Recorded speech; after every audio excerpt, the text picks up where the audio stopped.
to another episode of Fire Talk. I'm Ken Ingle, president of Southeastern University, along with my incredible co-host, Drew Watson, director of athletics.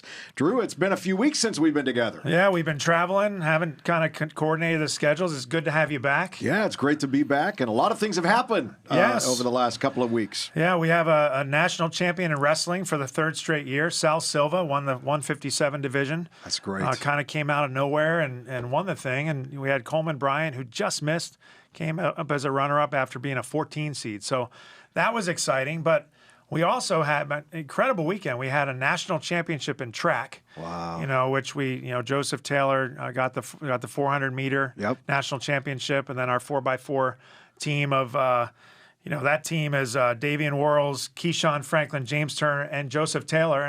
He got another national championship there. And they, just to set it up for you, that if 6 of the teams in that final 4x400, if they won the race, would have won the national championship. Wow. And so the pressure was on our team, and we got it done. We won the race, and it wasn't even close. But as you know, our coach Nick Dotson is a very excitable guy. Yep, I mean, absolutely. and he's into his student athletes and supports them. We have a video of his reaction. Now, this is I've heard about this, but I haven't had a chance to see it. On the final turn, and Joseph's going around. This is his reaction. All right, let's watch it. So Joseph's coming along here. Nick's doing jumping jacks, getting some exercise in. Here he comes. There's Joe. All right, so Nick knows we're on the verge of a national championship. So watch him here. That's Coach Lambert. Jumping on Coach Lambert.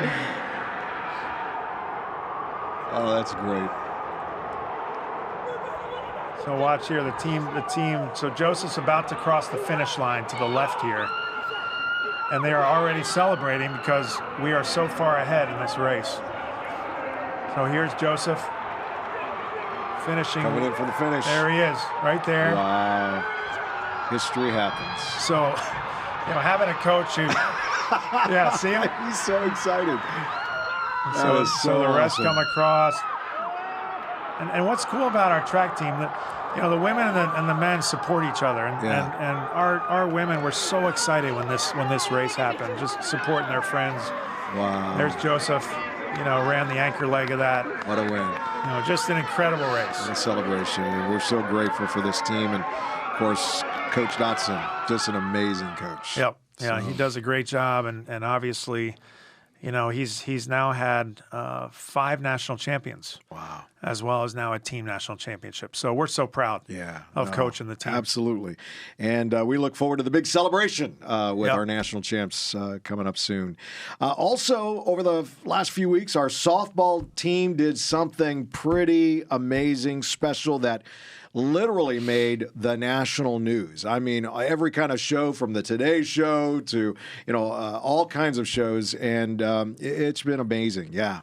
Yeah, so we had we were beating Grandview at the time 4-1, and one of their players hit a bomb like out into the street, out into Longfellow. Gone. Wow, it was like gone. undoubted. Like, I was at first base and I saw it, and I was just like, I'm not even gonna try to hit a cut.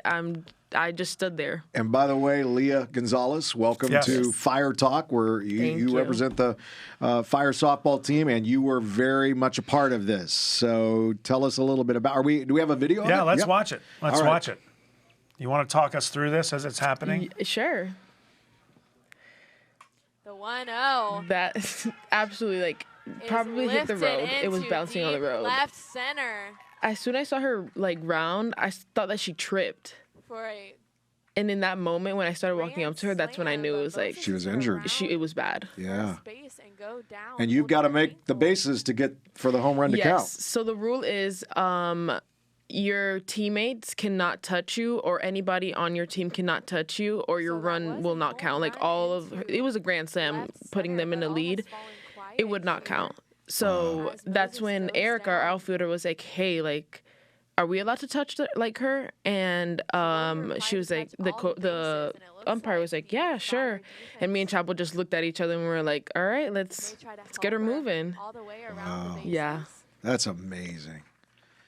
You literally walk her around. You touch her on each base. Yeah. Right? Her She foot. was so sweet. Yeah. She was she was like, I'm so sorry. Like, you guys don't have to do this. Like, she was just in shock. And also, like, she was in a lot of pain.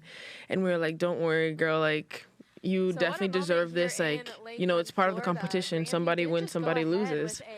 Like, you deserve this. So. And literally, I mean, you're helping her beat you guys in this game, which I mean, that makes it even more so in the story. But what did the other team? What were they all saying to you in this? I think in that moment, everyone was just in shock. Yeah, like everyone was like, what just happened? Like nobody has ever seen that happen before. The coach was very emotional. He did come up to us after the game and was like that showed true sportsmanship. Like, I respect you guys. Like, you guys are like a great team. Like, and he just went on and he was just very grateful for what we did for his girl. So. Yeah. And what's it been like for you going viral nationally? I mean, everything. Yeah. It has been crazy, but I am like super close to my parents. I've like been phone calling them, like just everything. And they just don't make it seem like a big deal because, like, in the sense of, like, that's what you're supposed to do. Sure. Like, Absolutely. You're supposed to help others when in need, and no matter what situation that you're in. Like, at the end of the day, like, yes, she's an opponent, but she's a human, too. Like, She has feelings. Like, she's hurt, so you have to help her. So, like, it's eye-opening in the sense of, like, not everyone thinks the same way as we do, I guess. Right. So, it's been crazy just because of the way that I see other people's perspective of, like, they wouldn't pick her up. Right. So, yeah, it's been crazy just seeing a different side of humanity, I guess. Wow. And how's the season going? It's going good. It's going very good. In the beginning, it was rough, a little rough in the beginning. Trying to find our groove. We have a whole bunch of new freshmen, so like trying to find ourselves was a little difficult. But like I said, and like we've been preaching since the beginning, every team comes up with new girls. So trying to find our rhythm it's been fun, and like I feel like now we are finally trying like to join together, and we are finding our rhythm. So, yeah, I feel like we're going to get farther than maybe last year. So, hopefully. You were a national playoff team last year, and so we believe you're going to make it again. Most definitely. Now, you mentioned the freshmen, but there's also last year's freshmen who are learning how to be sophomores. Yeah. And so that adjustment's going on across the board. Yeah. Last year we had a big group of freshmen. Yeah. So, like, we kind of, like, all just bonded together and was like, okay, like we're like half the team, so we have to like make a difference here. So yeah, and I think also like we also had a big title last year, so trying to live up to that name is a little difficult. But once again, we're just gonna play like we always do since we played since we were little. So. And there's an assumption, I think, when you finish third at the World Series and you've got a lot of freshmen coming back, we're just going to roll right into it. Yeah, no. But that's not the way it works with group dynamics. No. Expectations are high with a title like that. So even me, who I lived through that, went to the World Series, like I felt like I had to live up to an expectation. And then at the end of the day, like we just need to look back and be like, it's the same ball and bat that we've been playing since we were 2 years old, 3 years old. Like, let's not make it as difficult as like we're perceiving it to be. So yeah, it is a little difficult to try to live up to that name, but also we need to like step back and remind ourselves like it's just a game. Yeah, it's just a game. So good. Well, I don't know if you know this, but there's a special hat in the dugout. Fernie has it's got a name. They made it last year early in the season. Really? Yeah, Fernie. I'd have to show you. He's special. He's very special. We call him our little charm. Like if we lose a game, like we have to pass it on to the next. Like if the person who was wearing it that like we lost, like we have to pass it on to the next person. Okay. Yeah. That's great. I'll have to check that out. Yeah, there may be some photographic evidence of the director of athletics wearing Fernie. They try and change the luck, and sometimes it works. Mostly sometimes it works. When we're on offense, it works. If I'm wearing it on defense, doesn't not work. so good. Yeah, he definitely has an attitude. Fernie, like he knows what he's doing, but we just have to catch him in the right moment. That's great. That's great. Well, we've had a lot of exciting things happen in Fire Athletics. Men's basketball. Yes. Last night, our men's basketball team had a big 82-76 win over Union in the first round of the NAIA tournament in Montgomery, Alabama. Minix, 30 points and 11 rebounds. Yep. Wow. Shore had 21 points, 6 rebounds, 4 assists, 2 steals. Blasquez, 19 points, 7 rebounds, 5 assists. I mean, the team is playing amazingly well at the right time, and now they play Faulkner tonight. Is that tonight? Faulkner tonight. As of this airing, it will have already been played, but they play at 8 o'clock Eastern time tonight. Okay. Interesting thing about that Union game last night is Union only lost twice in the regular season. Wow. And they were the third-ranked team in the latest coaches poll. Okay. But then they were seeded 6th in their bracket in the national tournament. So as I'm talking to Coach about it, a team that gets disrespected like that is going to come out with some fire. Yeah. And they did. We were down great. at halftime, but then, we adjustments. It's all about adjustments. Yeah. Coach did a great job putting the right players out there in the right circumstance, and we blitzed them second half. And just what was notable to me is when you watch this team in the Sun Conference, when Riley touches the ball, there's 3 guys. I know. They collapse in on him. It did not happen last night. I watched a few minutes, from the sidelines of our opening round.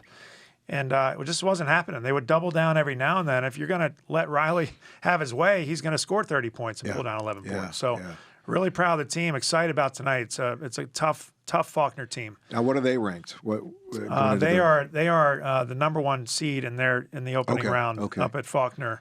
I believe they're a 4 seed overall. I may be wrong on that, but and the winner advances to the round of 16 in Kansas City, right? Yes. All right. Wow. Big night. Big game. And it's watching our men's basketball team this year. It seems like they love to play from behind. Yes. And they're excellent at it. And it's very frustrating. And how many times? There's been a couple times I walked out on halftime. I was pretty frustrated going, what's going on? There's no way I can't watch this anymore. And I checked the score a little bit later, and lo and behold, one time they were down by 15, I think it was, and came back and won the game. And I go, what happened? But it's all about those adjustments and knowing how to make those adjustments and staying steady. And you better be careful because the team may start to push you out the door at halftime. I know. Maybe it helps if I walk out. I don't know. But we're excited about tonight's game, and we just know that hopefully they'll come away with that big win. It'll be good. Also, tennis. Our men's team upset the number 7 William Carey at the Grizzly Invitational, and our women's team upset number 5 team ranked Middle Georgia, and along with knocking down the number 9th ranked William Carey. The teams are hot right now and poised to make a run at the top tier of the Sun Conference this season. Should be fun to watch. Yeah, that's a hot team. Coach Dickens has done a great job. As you know, he played tennis for Southeastern. Right. And so, there's a special connection you have with the program. And he's really taken this program on his shoulders and built a quality up and down. Like 1 through 6, they're quality. And even the student athletes who don't play a lot, they're not in that starting lineup, are quality. And they push the top tier. And if you look at the Grizzly Invitational, Georgia Gwinnett is the host of that. They're the Grizzlies. They've been the defending champion for a long time. Wow. And they're really good. And we lost to them 4-0, 4-0. However, if you look beneath the surface, there were some scores of those matches in that particular contest that are very encouraging. We took a couple of their kids to 3 sets. Yeah. So the scores within the match showed incredible progress. Yeah. And so, having both teams ranked in the top 10 is certainly a great thing. And we're looking forward, as you said, to seeing this thing unfold. Yeah. And then let's talk a little bit about golf. Women's golf was runner-up at the Kaiser Cup in West Palm Beach. Is it Hallie Riley? Continues on her recent run of good golf. She was the runner-up with a total of 226. The men's team finished 6th at Kaiser. That's pretty good, right? Yeah. So, Kaiser holds this cup. It's down in West Palm. Really nice course. The women seem to be a little bit more consistent right now than the men. But I think the men are playing more consistently overall than they have in at least a few years. So it's really fun to see Coach Joyner getting both of these teams to where they need to be for the run to the postseason. Yeah, and our national champion men's baseball team is 22-0 on the season. Had a 4-game sweep against Iowa Wesleyan University. Lots of runs scored in that series. I think the first game was 17-1, 13-2 the second game, 26-0 the third game, and then 19-1 in the fourth game. That's amazing. What do you think about men's baseball this year? Oh my God. Every time I talk to one of the baseball players, I don't even want to like ask them like, how'd your game go? Because it's expected for them to do a complete blowout every game. But no, like hearing from them, like they're also experienced. Like they know what they need. They all of them come from a very like intense program. So like when they come here, they know what they need. They know what they need to train. They listen to their bodies, and I think like that's why they perform so well, because like each one of them know what they need and they know how to perform. Yeah. So it's so good, and they're ranked number 1 in the nation. Yep. And it's funny you say that because I was preparing for our first and second round last night down at the Furnace. Yeah. And somebody walked by and said, "How'd baseball do?" I'm like, they probably won, and you don't want to be, patting yourself on the back too much, but it's just the way things have gone lately. Yeah. And they too like to come from behind. I think there was one game like they were down 8-1 or something like that, and boom, and that was in the 8th inning. Yeah. And they come back and win. Yeah. I mean, they just know how to do it. That was due to you, correct? I mean, the softball team showed up at that game. We usually like after practice like head over there and like see like we usually head over there, but we know that they're winning. And then when we saw that they were losing, we're like, oh no, something's wrong is going on. Like we gotta head over there. And all the girls, we just pulled out all of our softball chants and just really got in the heads of the other team. And we like made like the other team like nervous, like they were getting real upset of us in the stands. And we were like, all right, like perfect, like this is a perfect time for them to come up. And they came up. So we should probably take a win off the baseball team's record and credit it to softball. Put it to the softball team. Yeah. They were great to help rally the runs in. That's awesome. You know, we talked about men's track and field, but let's talk a little bit about the women as well. They had some high-level performances at the NAIA Indoors Nationals as well. Julia Rome earned her All-American in the 5,000 meters, the women's 4x400 relay. Who's on that team? So Tanae Grigsby, Oluwafakayomi, Lawrence, great name. Yes. Iramis Mendez, which we call her Mimi. And then Namaya Simpson, who's a prior national champion. So if you finish in the top 8, you're an All-American. Wow. And that team finished 5th, so they all garnered All-American. So really proud. So proud, and again to Coach Dotson for his incredible leadership with both of those teams. Yeah, it's been amazing. Sure. Also, one more final sport I want to talk about is beach volleyball. Our beach volleyball team hosts their first home match of the season over at Highland Park Church. That'll be Friday. Yep. So looking forward to that. We play Warner at 8:30 a.m. and Weber at 3 p.m. So really encourage anybody that can come out and support the team to do so. I know they would really and gratefully appreciate it. Yep. Yeah, that team started out slow, but they've picked up some steam a little bit. They had a trip to North Carolina where they swept, and so they're coming back and they're trying to avenge a loss to Warner early in the season. So this should be good, and it's, as you said, it's local. It's over at Highland Park Church at their beach courts. So, I would too encourage people to get out and support the teams. Yeah, great. Well, up next for Southeastern, our baseball team faces Iowa Northwestern College. That's on. That's tonight. Tonight at 6:30. St. Francis tomorrow at noon. Bellevue University on Saturday. Leah, your teams face Weber tomorrow at 4 and Friday and Saturday. Friday and Saturday. Yes. Okay. So come out for that. If you want to know when to come out and cheer on Fire, just go to SUFire.com, right? Yep. Is that the best place to hit all the schedules? And you can also, there's a link to watch live. Yeah, you go to Fan Zone and you can watch all of our contests live for free. Excellent. Well, I want to thank everybody for joining us today. Thank you for joining today. We're proud of you. Yeah, very proud of you. You. I'm Ken Ingle, and for my co-host Drew Watson, thank you for joining us. Make sure you get out and support the Fire this weekend. See you next time. Go Fire.